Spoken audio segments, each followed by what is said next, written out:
Welcome to the deep dive. Today, we're going to be taking on a concept that might just shift how you see the world around you, childhood, Okay. or more accurately, the disappearance of childhood as we know it. Yeah. You've given us excerpts from Neil Postman's The Disappearance of Childhood, plus some historical context from his notes. Yeah, it's fascinating stuff. We often think of childhood as this natural, universal stage of life, but Postman really flips that on its head. Yeah. He argues that it's a construct, an invention of society. So not like infancy, which is purely biological. Exactly. Infancy is hardwired, but childhood, it's shaped by the culture, the time period, the dominant ways of thinking and communicating. Okay, if childhood is built, what are the building blocks? Where does this idea even come from? The Postman takes us back to the 16th century, the Renaissance, Yeah. and points to a pretty surprising culprit, the printing press. I would not have guessed that. Uh, How does a printing press create childhood? It's not the machine itself, but the revolution it sparked. Before printing, you see, knowledge was mostly oral, passed down through storytelling, shared experiences. Kids were right there in the thick of it alongside adults. No need for a separate childhood if everyone's learning the same way. It's like that old saying, it takes a village, the whole community was raising the kids. Exactly. But printing changes everything. Suddenly, literacy becomes the key skill. To navigate this new world, you need to read. And reading, unlike just listening, takes time, instruction, a whole new kind of education. So you can't just learn alongside the adults anymore. You need a specific time and place to learn this new skill. And that's where schools come in. Schools become this separate space, this period of childhood where the focus is learning to read, to decode the world through text. It's like an apprenticeship for adulthood, but instead of trade, you're learning literacy. And that shift from learning by doing to learning by reading, that's what really creates the need for a distinct childhood. Precisely. It changes how adults see children, too. They're no longer just mini adults, but unformed beings in need of shaping and molding through education. And suddenly you have special children's clothing books, games, a whole separate world designed for this new category of person, the child. This is blowing my mind. So for centuries, literacy was the thing separating childhood from adulthood. But Postman says something starts to reverse that in the 20th century. Right, and he points the finger at electronic media, specifically television TV.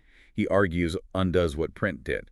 It blurs the lines, makes information instantly accessible to everyone, regardless of age or reading ability. It's almost like TV brings us back to that pre-printing world where everything was visual, oral, immediate, no need to decode text, so the barrier between adults and children shrinks. That's the core of Postman's argument. The visual nature of TV bypasses literacy, making the same content accessible to kids and adults.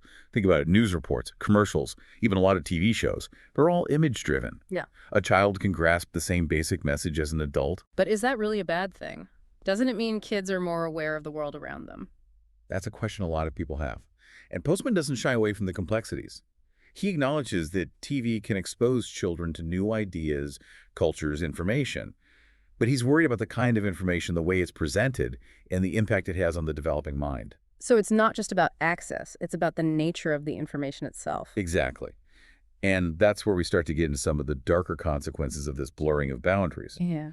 Postman argues that television, by its very nature, tends to trivialize complex issues, presenting everything in a simplified, easily digestible format. You mean dumbing things down? Well, it's a bit more nuanced than that. He's Okay. not saying TV is inherently evil, but that its format, its reliance on images and short segments, encourages a certain way of thinking. A culture of immediacy, of superficiality, where we're bombarded with information, but rarely given the context or the tools to critically analyze it. And he believes this has a profound impact on both children and the adults. Absolutely. He sees both groups moving towards this middle ground, this state of what he calls the adult child. Okay, now that's a term that needs unpacking. What exactly does he mean by adult child? It's not just about acting childish. He's talking about a deeper shift in our intellectual and emotional capacities. The adult child, while physically mature, hasn't fully developed the critical thinking skills, the emotional maturity, the depth of understanding that we traditionally associate with adulthood. So they're stuck in this kind of perpetual adolescence. In a way, yes. And he argues that this is a direct result of how television shapes our understanding of the world. So how does TV contribute to this adult child phenomenon? And what are the real-world consequences? I'm dying to know more. Well, let's dive into that next. But first, a quick thought for you, our listener. Does this idea of the adult child resonate with you? Have you noticed any signs of it in yourself or the people around you? It's a pretty provocative concept and one that might make you look at the world a little differently. All right, we've set the stage. Childhood is this historically recent invention deeply tied to literacy, and now electronic media, especially TV, is shaking things up. So, what does this adult child Postman describes actually look like? Where do we see this playing out in the real world? Well, one of the most striking examples Postman uses is in the realm of politics. He argues that television has transformed politics from a battleground of ideas into a spectacle. Kind of like a reality show where it's all about drama and personalities. Exactly. He says TV turns political discourse into a competition for attention rather than a genuine exchange of ideas. Hmm. Think about it. How often do we see a politician's gaffe go viral while their actual policy proposals get very little attention? Postman would argue that's a symptom of this very problem. It's true. We tend to focus on the sound bites, the scandals, the quick and easy to digest bits of information. But doesn't TV also give us more access to political information than ever before? It does. But Postman's concern is that this abundance of information doesn't necessarily translate into deeper understanding. In fact, he argues that the very format of TV news undermines our ability to think critically about political issues. What do you mean by that? How does the format of TV news limit our understanding? Well, think about how you consume news on TV. You get these rapid-fire snippets of information, often out of context, with no real historical background or analysis.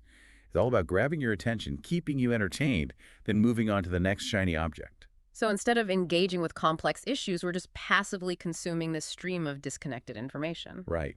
And the focus is often on the personalities, the drama, the conflict. It's like we're watching a soap opera, rather than engaging in a serious discussion about the issues that shape our lives. This makes me think of how we talk about elections. It's all about who's winning or losing rather than the substance of their platforms.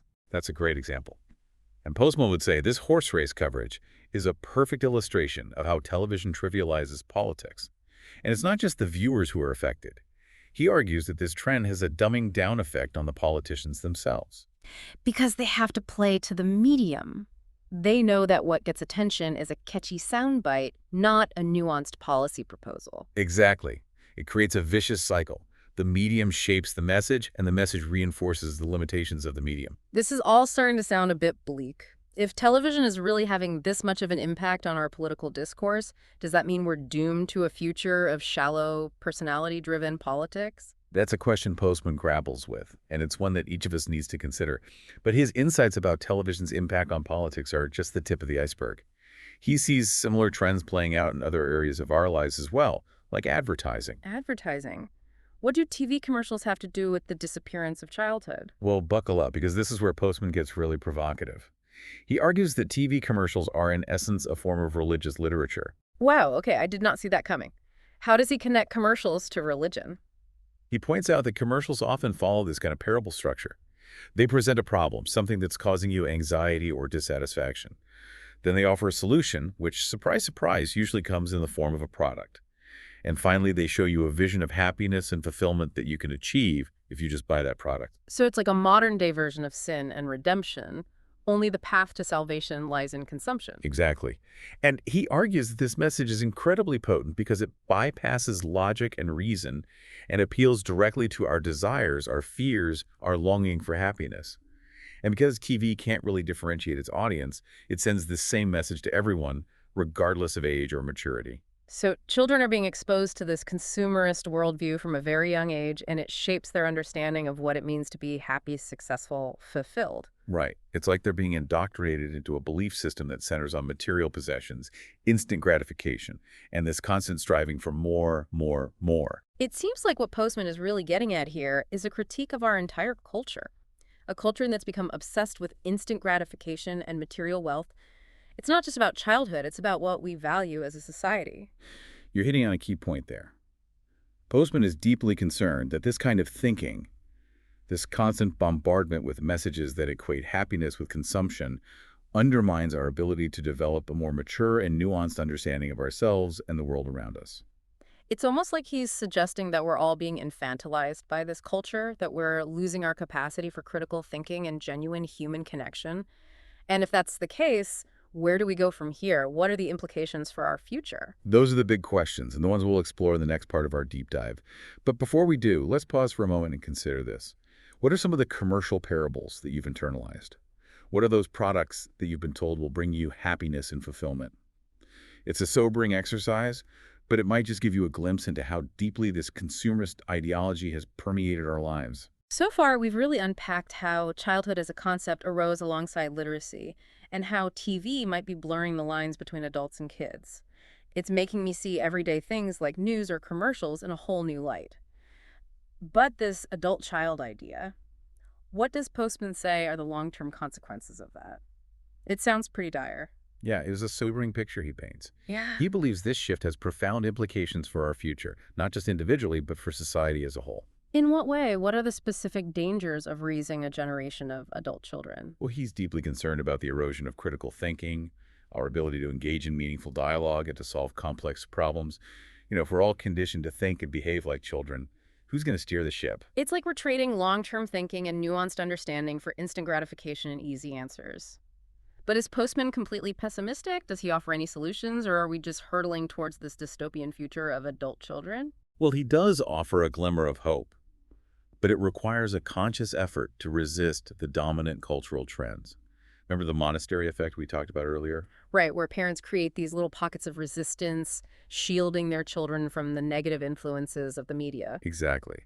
He believes that parents who consciously choose to limit their children's exposure to media, prioritize face-to-face interactions, and instill values of critical thinking and delayed gratification are essential in preserving childhood. It's a powerful idea, but it also feels like an uphill battle. How can individual families make a difference when the entire culture seems to be pushing in the opposite direction? It's true, it's not easy, and Uh-huh. Postman acknowledges that. But he also emphasizes the importance of these individual acts of defiance, even if they seem small. He sees them as a way of keeping a humane tradition alive, of showing that there's an alternative to the dominant cultural narrative. So it's about planting seeds, nurturing these little monasteries where childhood can still flourish, even amidst a culture that's increasingly hostile to the very concept. Precisely. And it's not just about protecting children. It's also about modeling a different way of being in the world, one that values depth over superficiality, critical thinking over blind acceptance, and genuine connection over virtual experiences. That's a powerful message. It's not just about raising kids differently, it's about reconsidering our own values and priorities as adults. It makes me wonder, though, are there any larger societal changes that could help support this effort? That's a great question, and one that Postman grapples with as well. He believes that we need to rethink our relationship with technology, to question the values that drive our consumerist culture, and to reimagine the very meaning of education and childhood itself. It sounds like a tall order, but maybe that's where the hope lies in our collective willingness to question the status quo, to imagine a different future, and to work towards it both individually and collectively. Absolutely. And remember, even small changes can have a ripple effect. Choosing to read a book, instead of watching TV, having a real conversation, instead of scrolling through social media, spending time in nature, instead of shopping at the mall. These seemingly small acts can help shift our own mindset and hopefully influence those around us. This deep dive has definitely given me a lot to think about. It's both unsettling and inspiring at the same time. Unsettling because it highlights some disturbing trends in our culture, but inspiring because it reminds us that we have a choice, that we can resist the forces that are pushing us towards this homogenized, infantilized future. And it all starts with awareness. By understanding the forces at play, by questioning the assumptions we've taken for granted, by consciously choosing a different path, we can reclaim the best of both worlds, the wonder and curiosity of childhood and the wisdom and responsibility of adulthood. Well said. A huge thank you to you for guiding us through Postman's complex and thought-provoking ideas. It was my pleasure. And to you, our listener, we hope this deep dive has left you with more questions than answers, because that's often where the most meaningful learning begins. What aspects of childhood do you think are worth preserving? How can we navigate the ever-evolving media landscape in a way that nurtures both children and adults? These are questions worth pondering, discussing, and most importantly, acting upon. Until next time, keep diving deep up.